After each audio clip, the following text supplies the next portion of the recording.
Hello guys, welcome to my channel Dibang couple story. Welcome to my new another blog. আজকে তো আমরা বালুরঘাট পৌঁছেছিলাম, সেই ব্লগটা তো তোমাদের দেখিয়েছি। আর তারপরে লাঞ্চ করে একটু ফ্রেশ হয়ে রেডি হয়ে আমরা বেরিয়ে যাচ্ছিলাম হিলির দিকে। হিলি কোন জায়গা সেটা তো যারা বালুরঘাট, দক্ষিণ দিনাজপুর কি উত্তর দিনাজপুরের দিকে থাকো তারা তো অবশ্যই জানবে। আর আমি তোমাদের বলে দিই, হিলি হলো মেনলি বর্ডার সাইড, মানে যেই বর্ডারটা থেকে ওই পার দিয়ে বাংলাদেশ আর এই পারে ইন্ডিয়া, তোমরা পরিষ্কার সেটা বুঝতে পারবে। ওখানে ভিডিও অ্যালাউ নেই, সেটা গিয়ে বুঝলাম, কিন্তু যতটা সম্ভব আমরা করেছি। বাসে উঠে গেছিলাম, বাসে লাগে 40 মিনিট। তো বাসে যেতে যেতে এই সৌন্দর্যগুলো তো চোখে পড়েছে, যখন ক্যাপচার করতেই হবে সেটা তো আর আলাদা করে বলার কোনো কথা রাখে না। আর আমার এরকম গ্রামের মানে একটু মফস্বলের এলাকার আর কি এরকম প্রাকৃতিক সৌন্দর্য খুবই ভালো লাগে। এরকম ধান ক্ষেত, এরকম সারি সারি গাছ তো আর কলকাতায় দেখা যায় না। তো আমি সেই জন্য এগুলো ক্যাপচার করেছি, ভিডিও করেছি। তো বাস থেকে নেমে একটু টোটো করে যেতে হয়। টোটোতে আমরা বেকারই উঠেছি, কারণ দেখলাম যে হেঁটে করে আমরা তাড়াতাড়ি আরও পৌঁছে যেতাম, কারণ টোটোতে যা রাস্তা ছিল সেটা একটুখানি। তো আমরা পৌঁছালাম সেই বিএসএফ ক্যাম্পের ওখানে। তো যেখানে মানে ওই বর্ডারটা দেখছো, ওই পাশে যে বর্ডারটা মানে যেখানে বিএসএফরা দাঁড়িয়ে রয়েছে, ওইখানের ওই পাশে যে বর্ডারটা সেটা হলো বাংলাদেশ। এই যে জুম করে দেখালাম যে এই যে লেভেল ক্রসিংয়ের ওই দিকের যে বর্ডারটা। তো আমাদের বললো একটা জায়গা দিয়ে যেতে, ভেতর দিয়ে গেলাম। ভিতর দিয়ে গিয়ে আমাদের ভিডিও করতে না করছিল, কিন্তু টুকটাক করে ভিডিও একটু একটু করেছি। ফটো তোলার নাম করে ফটো তোলার পারমিশন রয়েছে, কিন্তু ভিডিওর পারমিশন নেই। তো পিউকে দাঁড় করিয়ে তনয়ে মোটামুটি ভিডিও করেই নিয়েছে, আর আমরা এখানে সেলফি নিচ্ছিলাম। আমি বলছিলাম যে পেছনের এই লেখাটা বেশি করে তোলো। আর এখানে বাসের আওয়াজ একটু আছেই, ভয়েস ওভার দেওয়ার সময় তোমরা পাবে, কিন্তু সরি, সেটা আমার কিচ্ছু করার নেই। তারপর ওখান থেকে আমরা ব্যাক করে গেলাম, আমি ঘন্টু আর তনয় হাঁটছিলাম, উপায়নদাও ছিল। আর ওখানে বিএসএফরা ছিল, পুরো জায়গাটাতেই পুরো বিএসএফ দিয়ে ঘেরা রয়েছে, আর্মি ক্যাম্প রয়েছে। দিয়েছে দিয়েছে ঘন্টু দিয়ে দাও ফ্র্যাঙ্কি দিয়ে দাও একটা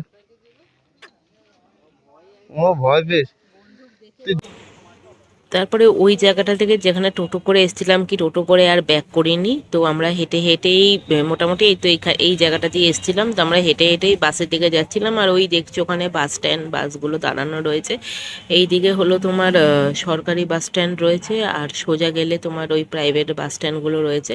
তো সেখান থেকে গিয়ে তারপরে আমরা একটু বাড়িতে গেলাম। বাড়িতে গিয়েছিলাম, আমাদের ডিরেক্টলি যাওয়ার কথা ছিল, কিন্তু বাড়িতে গেলাম কারণ অনেকটা টাইম হয়ে গেছিলো, 6টা হয়ে গেছিলো। আমরা ভেবেছিলাম 5:30টার দিকে পৌঁছাতে পারবো। তো 6টা বেজে গেছিলো। ঘন্টুর একটু খিদেও পেয়ে গেছিলো, একটু ঘুম ঘুমও পেয়ে গেছিলো। তো ঘন্টুকে খাওয়ানোর জন্য তো আমরা আবার ওখান থেকে মানে ওদের বাড়িতে নামলাম আর কি।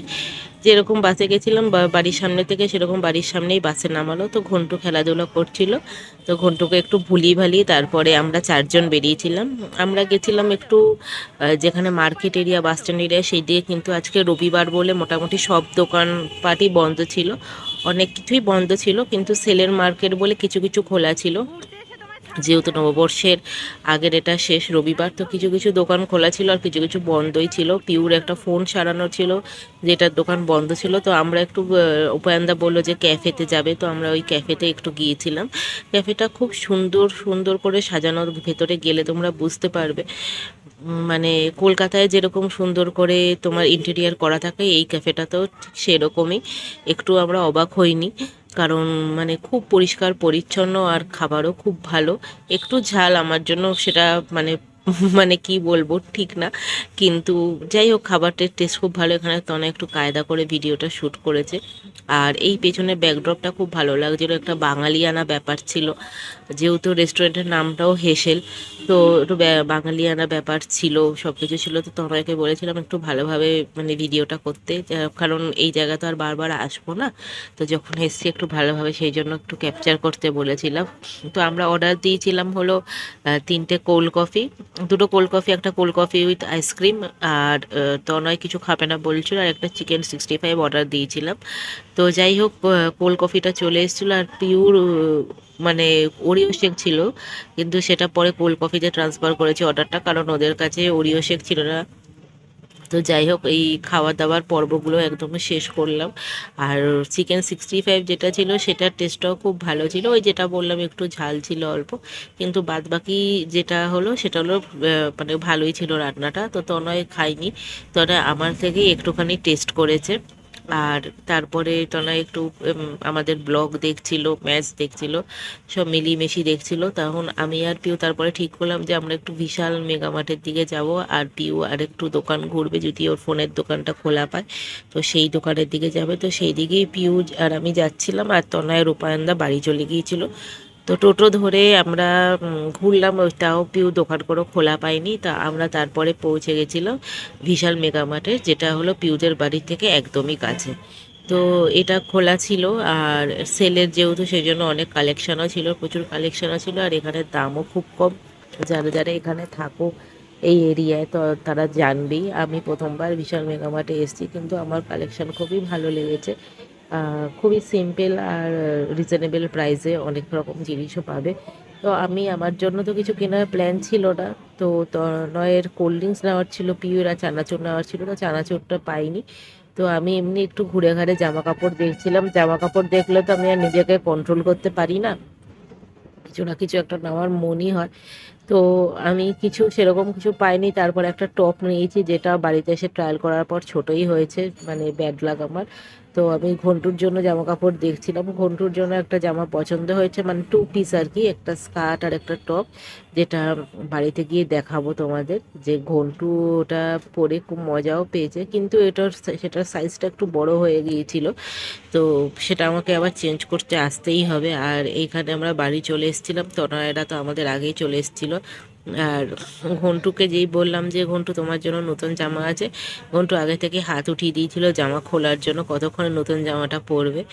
আর এই যে টপটা পরিয়েছি, ওই টপটা একটু বড়ই হয়েছে ঘন্টুর, কারণ আমি একটু বড় সাইজই নিয়েছি, এটা 2 থেকে 4 বছরের বাচ্চাদের পরানোর জন্য। তো সেটার একটু মাপটা বড় হয়ে গিয়েছিল, আজকে যাব সেটা চেঞ্জ করাতে। আর এই যে তোমাদের ডেনিম স্কার্টটা দেখছো, এই স্কার্টটা সেটার সাথেই ছিল। আর ঘন্টুর এটা জামাটা পছন্দই হয়েছে, আর আমার যেহেতু টপটা এক্সচেঞ্জ করতে যাবই, সেই জন্য আমি ঠিক করেছি যে ঘন্টুরটাও আমি চেঞ্জ করে নিয়ে আসবো। তো যাই হোক, তারপরে তো ডিনারের টাইম হয়ে গিয়েছিল, আমাদের খিদেও খুব পেয়ে গিয়েছিল। তারপরে আমরা রাতে খেতে বসলাম, আর রাতে মেনুতে ছিল আলু বেগুনের ঝোল দিয়ে ইলিশ মাছ। আর এটা তো মানে সব বাঙালির ফেভারিট, এটা পেলে তো আর কিছু চাই না। আর পিউদের এখানে চাল এত ভালো, এত সব, যে মুখে দিলে মাছ আর ভাত দুটোই একসাথে গলে যাচ্ছে। তো যাই হোক, তনয় হয়ে খুব মজা পেয়েছে। আর তারপরে পিউরা বিছানা টিছানা করছিল, তনয় ঘন্টুকে ঘুম পাড়ানোর চেষ্টা করছিল। ঘন্টু একটু পরে ঘুমিয়েও পড়েছিল, কারণ খুবই টায়ার্ড ছিল, একটু পরে ঘুমিয়েও পড়েছিল। তারপরে আমরাও শুয়ে পড়েছিলাম, কারণ দেখতে দেখতে প্রায় 12টা বেজেই গিয়ে সবে এই হলো। আর ঘুমটুকে নিয়ে টনয় ঘুম পাড়াচ্ছে, সেটা তো দেখলে। আর আজকে একটু এমনিও টায়ার্ড লাগছে, ওখানে ঘুরতে গেছিলাম, সব কিছু করেছিলাম, তো এই শুয়েই পড়বো। আজকের জন্য ব্লগটা এখানেই রাখছি, দেখা হবে নেক্সট ব্লগে। ততক্ষণের জন্য ভালো থেকো, সুস্থ থেকো, আর যারা যারা চ্যানেলটা সাবস্ক্রাইব করোনি তারা অবশ্যই চ্যানেলটা সাবস্ক্রাইব করো। দেখা হবে নেক্সট ব্লগে, ততক্ষণের জন্য টাটা।